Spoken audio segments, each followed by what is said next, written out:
Wassalatu wassalamu ala asyrafil anbiya'i wal mursalin wa ala alihi wa sahbihi ajma'in. Amma ba'du. Anak sekalian, mari kita belajar hadis. Kali ini yang kita pelajari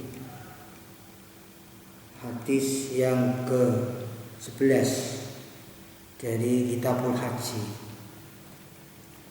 Bismillahirrahmanirrahim. Wa anhu lan cerita saking Ibnu Abbas radhiyallahu anhu anna nabiyya satemene Kanjeng Nabi sallallahu alaihi wasallam sami aku pireng sinten Kanjeng Nabi rasulan ing wong lanang yaqulu hale ngucap sapa rajul labbaika an syukroma ing kalimat labbaika an syukroma labbaika an syukromata atau an syukromata begitu. Jadi ganti saling syukroma. Kala jamu tau tanglek sapa Kanjeng Nabi man iku sapa to syukroma to tai syukroma. Kala jawab atau matur sapa rasul akhun niku sederek li kang gedhe kula angkari pun kerabat li kang gedhe kula.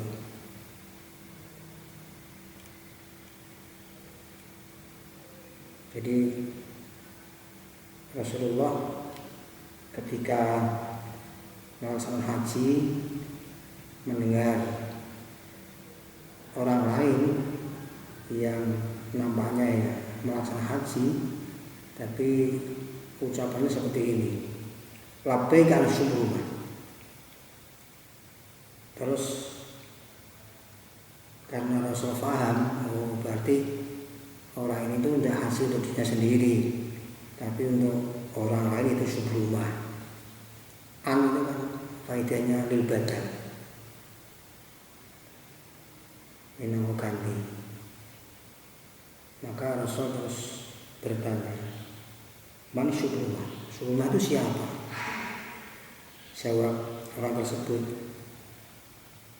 akhun li au qaribun li.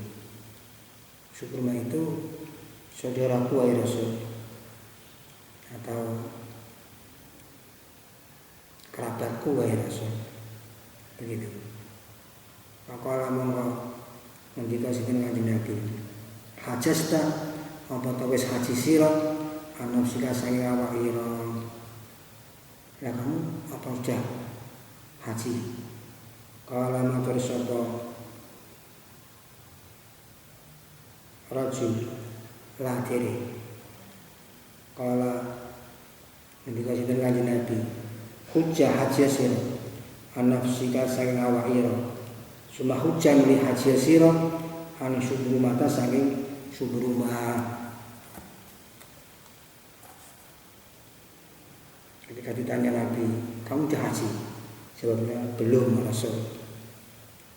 Kemudian arah Nabi, ya kamu haji sendiri, kamu haji dulu untuk dirimu. Kemudian kamu haji sebagai gantinya syukrumah. Rawani tai hadis Abu Dawud wa Ibnu Majah, Ibnu Majah wa sahaha min as-sahih wa hadis Ibnu Hibban sapa Ibnu Hibban wa rajul tai kau kang unju indah Ahmad wa Imam Ahmad wa ibu maufuqu fi hadis. Seperti hadis yang sebelumnya bahwa haji itu memang bisa diwakilkan kepada orang lain dengan syarat yang diwakili itu keadaan sakit yang kira-kira tidak ada harapan sembuh, lain jabru atau orang sudah meninggal, itu bisa diwakili oleh orang lain. Termasuk hadis ini pun demikian. Tetapi orang yang sebagai wakil tadi harus sudah haji sendiri. Kalau belum ya tidak sah. Jadi syaratnya bisa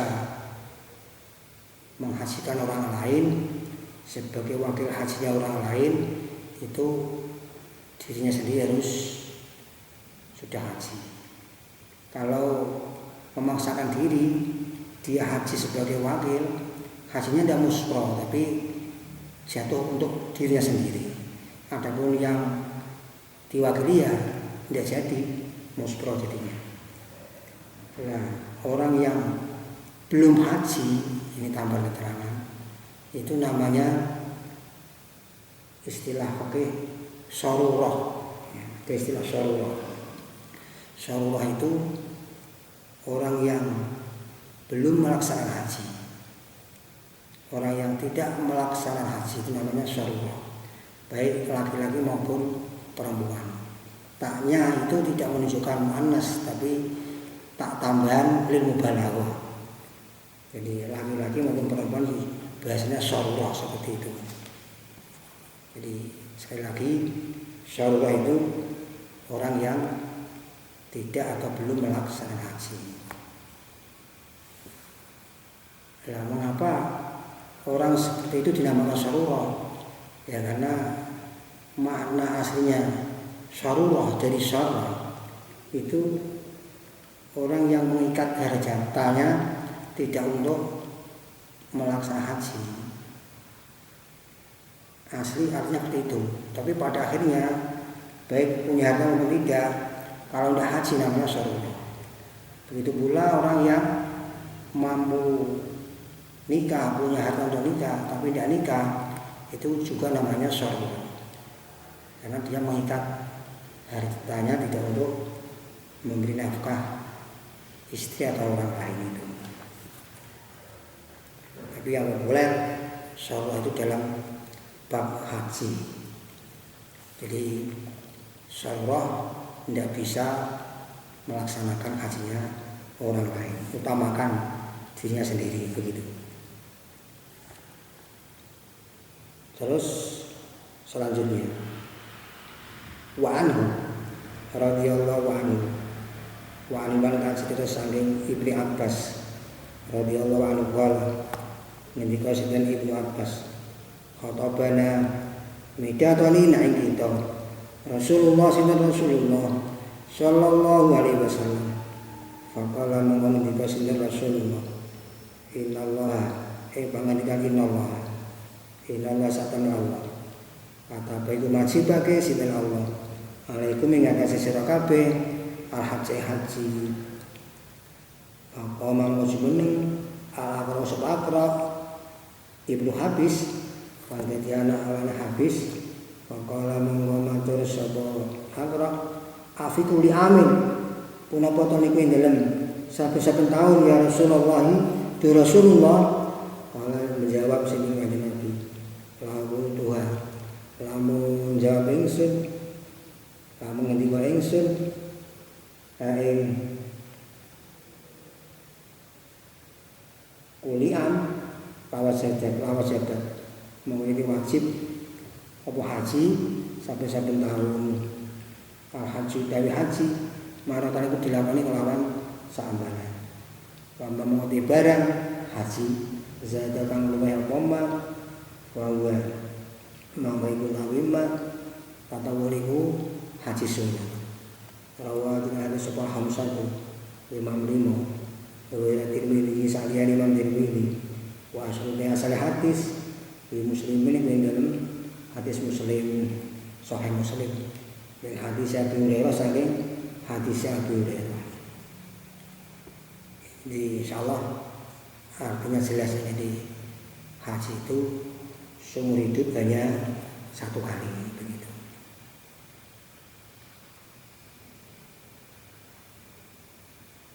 Adapun selebihnya ini 2, 3, 4 seterusnya itu hukumnya sunnah. Sedangkan Rasulullah Shallallahu Alaihi Wasallam itu hajinya juga hanya satu kali, yaitu haji wada. Sejak diwajibkan sampai Rasulullah meninggal itu hanya satu kali. Kalau umrohnya itu sampai 4 kali. Kalau Nabi Adam itu haji dengan berjalan kaki dari India ke Mekah itu 40 kali. Tapi itu adalah syariat sebelum kita. Jadi haji itu memang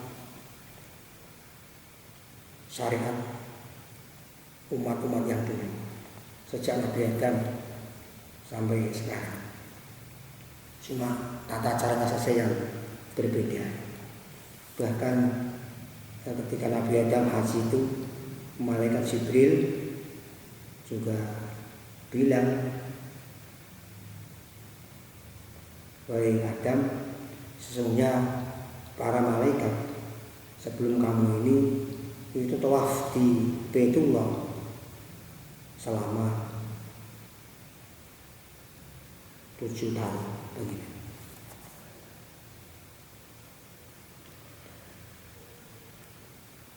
Jadi malaikat pun juga haji kan, kemudian diteruskan oleh umat manusia sampai sekarang itu.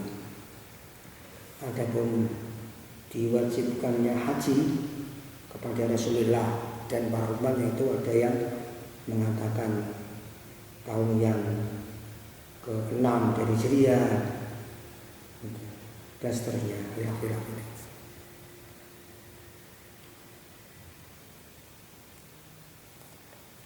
Jadi sekali lagi seumur hidup itu kita kewajiban haji 1 kali. Seperti sabda Nabi yang jelas, man hajja hajjatan faqad adda fardhu. Barang siapa yang melaksanakan haji 1 kali, berarti sungguh sudah melaksanakan kewajibannya. Terus wa man hajja saniyatan faqad dayana rabbahu. Barang siapa yang haji 2 kali, berarti sungguh dia telah menghutangi kepada Tuhannya. Wa man hajja salah satu hujjatin haramallahu sya'rahu wa basyarahu 'alan nar. Barang siapa yang haji sampai 3 kali, Allah mengharamkan kulit dan rambutnya dimakan oleh api neraka. Sekian yang saya sampaikan.